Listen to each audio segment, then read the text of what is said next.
Imagine living in a small, crowded place and being displayed to millions of people each year for entertainment.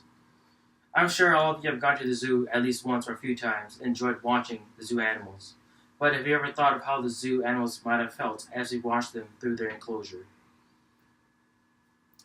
I visited the zoo a few times, and never have I thought how those animals might have felt being removed from the natural environment and placed in a limited space for our entertainment.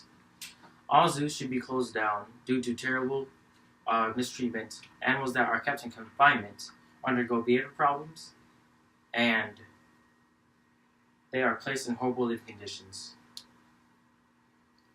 Many people would argue that zoos are around to prevent animals from becoming extinct.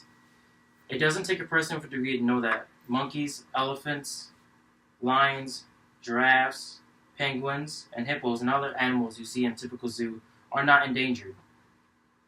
According to a 2015 news article, The Guardian, in 2005, the World Association of Zoos and Aquariums were caught making animals perform dangerous tricks, abusing them for obedience, and calling that the practice of highest standard of animal welfare. The same article also states that in November of 2005, a zookeeper from Mysore Zoo in India was reported abusing elephants and forcing dolphins to jump through flaming hoops. Not only do animals get mistreated, they adapt to behavior problems as well. The fact that inhabitants of the zoos are kept on a strict 24-hour schedule governed by employees make them adapt to behavior problems. Those animals are let out for our entertainment. When they open, fed, and then locked away again till the next day.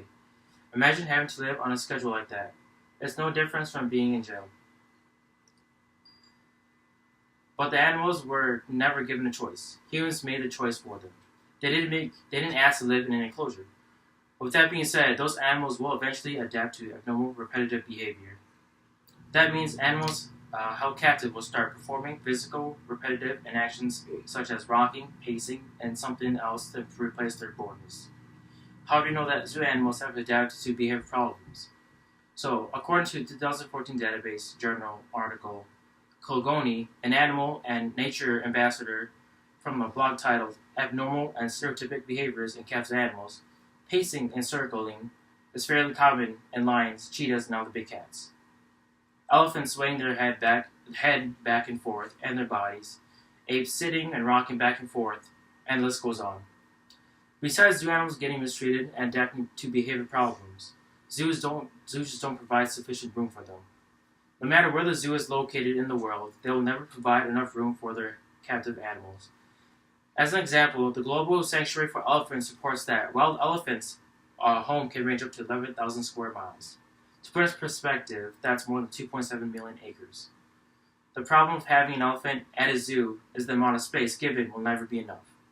Elephants won't get any exercise they require. They will never get the chance to perform any natural instincts, such as traveling in herds. Another example would be lions. According to Max Sween from LionAid.org, among carnivores, those species that are naturally wide-ranging showed the most evidence in stress and or dysfunction in captivity. Carnivores such as lions are restricted to what they eat in zoos and lack the exercise they get when they are not engaged with their natural instincts, which is the need to hunt.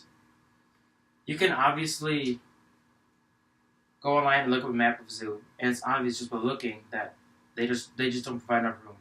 For example, at Como Park Zoo, a giraffe's enclosure is about the same size as an ostrich's. Zoos just can't provide the necessary resources to take care of animals that are meant to be free in the wild. They aren't just mistreated, they are also vulnerable to adapting behavior problems and restricted to the limited space they have, which prevents them from being who they are as wild animals. Imagine putting yourself in the captive zoo animal situation. They are used for our entertainment purposes only. A few would say it's for animal research, but if you want accurate results, study as they are wild, not captive. Thank you for being my audience today.